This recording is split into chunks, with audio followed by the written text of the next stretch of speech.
So I'm here in India, and I'm definitely not in Kansas anymore. The airport at New Delhi sort of reminded me of Vegas casino, but the ones that are like off the strip. It's just a little bit run down.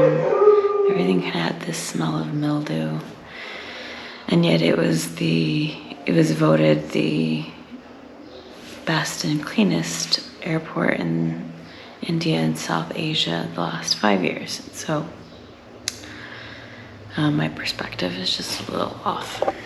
And so then I flew to whatever airport is near here. I don't know how to pronounce it. And I didn't spend any time at the actual airport, so I have no like perspective of it. But getting out of the airport, so as soon as my flight landed here, it was not raining when it landed, but by the time we got to the gate, it was just an absolute, like, literal monsoon. It is monsoon season here. And so I don't know if it was because they didn't have the space or what, but it was one of those situations where they parked our airplane out in the middle of the tarmac, and then we had to go down the stairs and get on a bus, and then they bused us to the airport. Needless to say, I got quite wet. The streets were really bad. Like the water was so bad, and my feet were just soaking wet. Anyway, got out, got through the airport, exited. I'm very tired. And exited the airport and went looking for the guy that was supposed to meet me there. Wasn't there. I waited for quite a while. Eventually he did show up. I guess that there was a car accident and also a tree that fell down in the road that was completely blocking one of the directions, and so getting to the airport took a lot longer than it should have, but he did finally find me. Got to the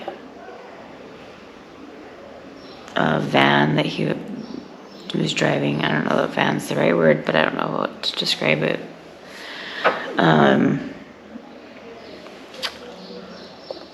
Completely soaked again, like just absolute torrential downpour. And then he drove me from the airport to the yoga school, and we drove through this national park, and I saw wild monkeys.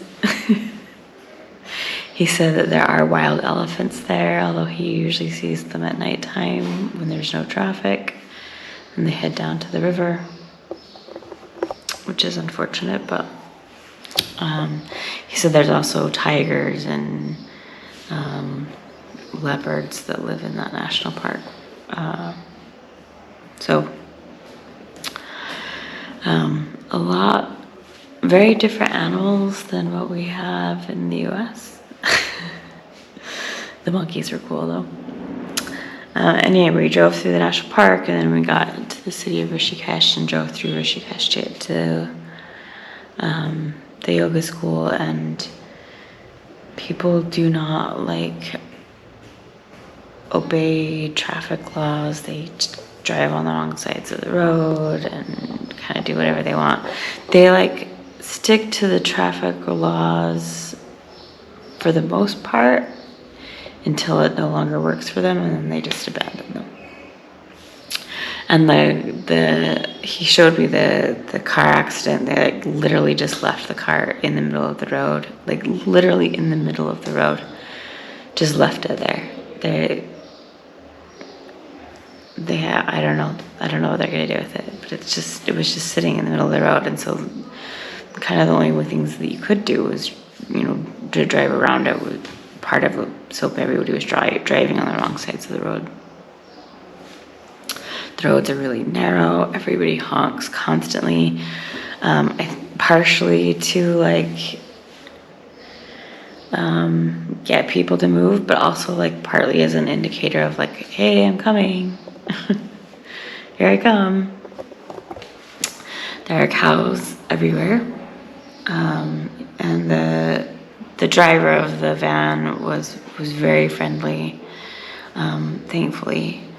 And he said that a lot of the cows that are here in the city, they used to be owned by somebody, and they're no longer providing milk, and so they just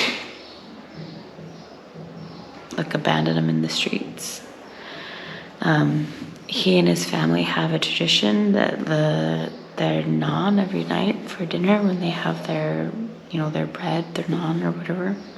He had another name for it, but I didn't understand it. But naan was a word we both knew. So he says the first one goes to the cows, and the last one goes to the dogs, because there are a lot of wild dogs as well, or like homeless dogs. But I did not sleep at all last night on the airplane. I took the red eye from Frankfurt to New Delhi, and it was a very comfortable airplane. I just didn't sleep. I have no explanation as to why. I just didn't. So anyway, I kind of have taken a nap here this evening when I got here. I kind of fell asleep on the drive here, which was amazing because it is a scary drive.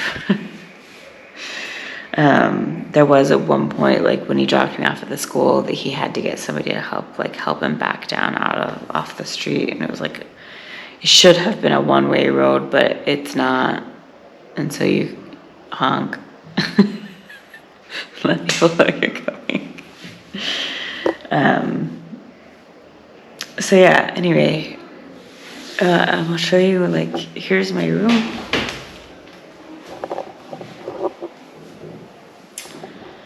I bet the video makes it look a lot nicer than it is. I do have my own room, although I have to admit part of me wishes that like I had a roommate to talk to, just to kind of like share stories, like, what are you doing about this? But here's the bathroom and also the shower, like it's all one room. I do have a window. It doesn't look out or anything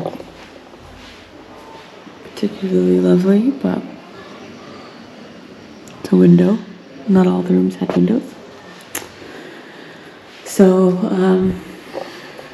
yeah, no air conditioning.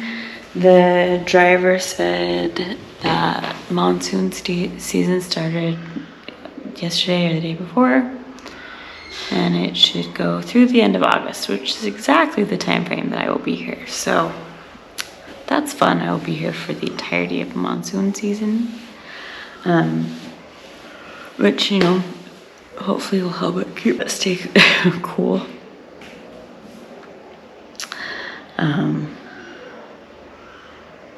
The dining hall is like on the 5th floor, and there's only stairs, so I'm gonna have to hike up the stairs every breakfast, lunch, and dinner in order to get to the dining hall.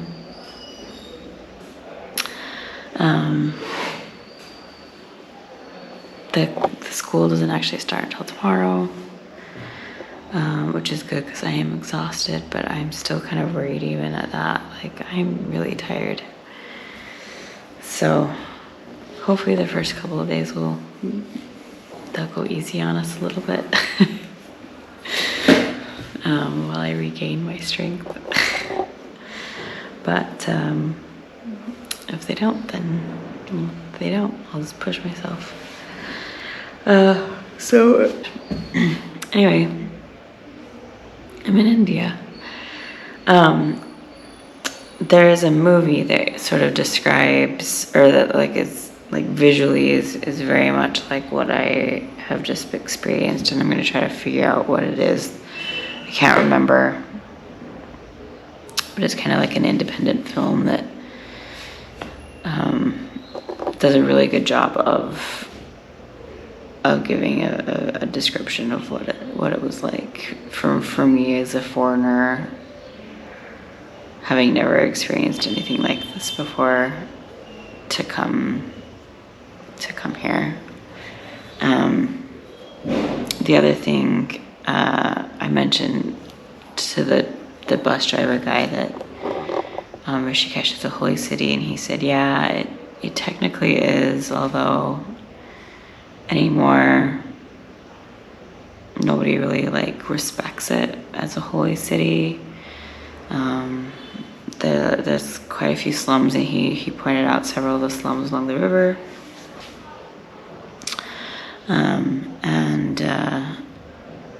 But also the tourists that come here are now coming here for like adventure sports, bungee jumping and whitewater rafting, and they're not really like respecting the city as the holy city that it has been deemed. But he didn't really seem to know much about why it was a holy city, other than this is the birthplace of yoga, which is why it has all these yoga studios here.